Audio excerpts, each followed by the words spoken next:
कर्नाटक में एक मंदिर जहां एक क्लीनर ने पछतावा होने के कारण अब सामने आकर बयान दिया है कि किस तरह से 2010 में एक 12 से 15 साल की मासूम स्कूली लड़की की लाश उसे दी गई ठिकाने लगाने के लिए, जो कि स्कूल यूनिफॉर्म में थी, लेकिन उसके बदन से स्कर्ट और अंडरगारमेंट्स गायब थे।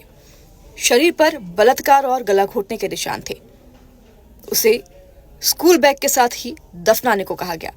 तो वहीं एक अन्य मामले में एक 20 वर्षीय महिला की लाश का चेहरा तेजाब से जला हुआ उसे दिया गया, जिसे कि अखबार में लपेट कर जलवा दिया गया।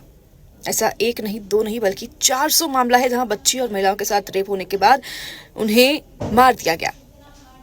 तो क्लीनर ने ये सारी बातें सामने की कही है, जिसके बाद जांच शुरू हुई तो एसआईटी ने अब छठी कब्र खोदी है, जिसमें 2 हड्डियां बरामद हुई हैं। ये कब्र जंगल में है और इन हड्डियों को अब डीएनए के लिए सौंप दिया गया है, जांच पड़ताल के लिए, और इस जगह पर और खुदाई कर रही है और जांच पड़ताल की जा रही है। इससे पहले भी एक कब्र खोदी गई थी।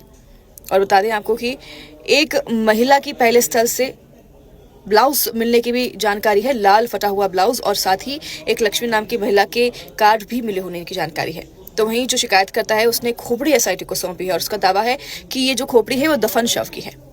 दरअसल ये जो धर्मस्थल मंदिर है, ये प्रशासन से जुड़े कुछ लोगों पर गंभीर आरोप यहाँ पर लगे हैं और मंदिर में काम कर चुके इस दलित सफाई कर्मी ने ये आरोप लगाए हैं।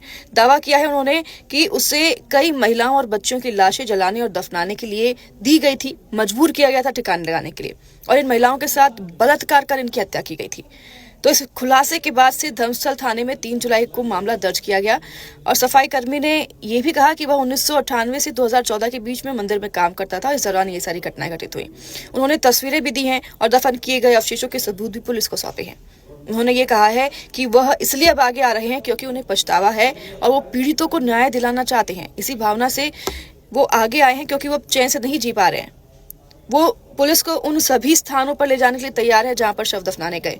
इतना ही नहीं, सफाई कर्मी ने जो है उन्होंने ये भी कहा कि 2014 में उसकी नाबालिग रिश्तेदार के साथ भी यौन उत्पीड़न हुआ, जिसकी वजह से उन्हें परिवार के साथ ही धर्मस्थल से भाग जाना पड़ा और गुमनाम पहचान के साथ दूसरे राज्य में वो रहने लगे। तो उन्होंने बताया कि किस तरीके से आरोपी धर्मस्थल मंदिर जो है वो प्रशासन से जुड़े हुए हैं और बेहद प्रभावशाली लोग हैं जो कि विरोध करने वालों को खत्म कर देते हैं।